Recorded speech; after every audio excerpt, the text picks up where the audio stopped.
Nous ne disons pas d'un hôpital, d'un lycée, d'un atelier ou d'une université, c'est mon foyer. Un hôtel ne peut pas non plus être qualifié par le terme foyer. Un foyer est l'endroit où vivent notre mère, notre père, notre mari ou notre femme, nos enfants. L'amour constitue un foyer, un édifice, et des meubles ne constituent pas un foyer. Dieu est amour, son amour est éternel. Il est tellement grand.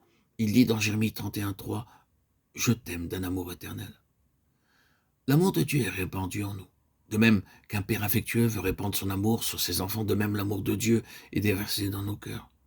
Cet amour de Dieu ne peut pas être répandu sur les montagnes, les arbres, le soleil ou la lune.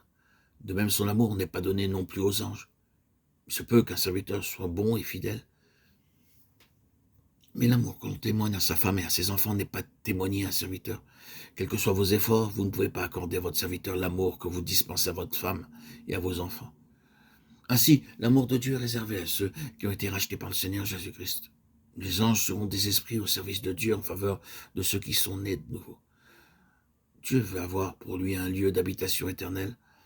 L'apôtre nous appelle la demeure de Dieu ou l'habitation de Dieu. Nous sommes édifiés pour être la demeure de Dieu. Nous sommes la demeure de Dieu. Vous-même, comme des pierres vivantes, édifiez-vous pour former une maison spirituelle, un saint sacerdoce, afin d'offrir des victimes spirituelles agréables à Dieu par Jésus-Christ. 1 Pierre 2,5.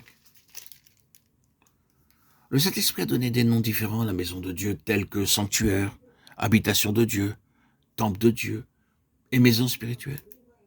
Une telle habitation éternelle nous révèle un mystère. Dieu a besoin de vous et de moi, quelque faible ou insensé que vous puissiez être. Dieu vous désire. Cependant, pour une telle habitation. Un homme riche emploiera des matériaux de première qualité pour construire une maison. Un roi emploiera les meilleurs matériaux rassemblés de différents pays pour construire son palais. Mais le Seigneur Jésus-Christ emploie un haillon souillé, une chose impure, et une feuille flétrie pour construire la maison de Dieu. Telle était notre condition lorsque nous sommes venus à lui. Nous sommes devenus très précieux à ses yeux. Et chacun d'entre nous, quelque faible et insensé qu'il soit, peut devenir une partie de son habitation éternelle. Voilà le mystère. La maison construite par Moïse correspondait au modèle que Dieu lui avait montré. Elle n'était qu'une ombre de la maison que le Seigneur Jésus-Christ construit maintenant. Dieu a maintenu Moïse au désert pendant 40 années et ensuite sur la montagne pendant 40 jours pour le libérer de toute sa sagesse propre. Là, sur la montagne, Dieu lui a donné le modèle céleste de la maison qui devait être construite. Et il l'a aussi averti de prendre soin de bâtir d'après le modèle qui lui avait été montré. Regarde et fais d'après le modèle qui t'est montré sur la montagne. Exode 25:40.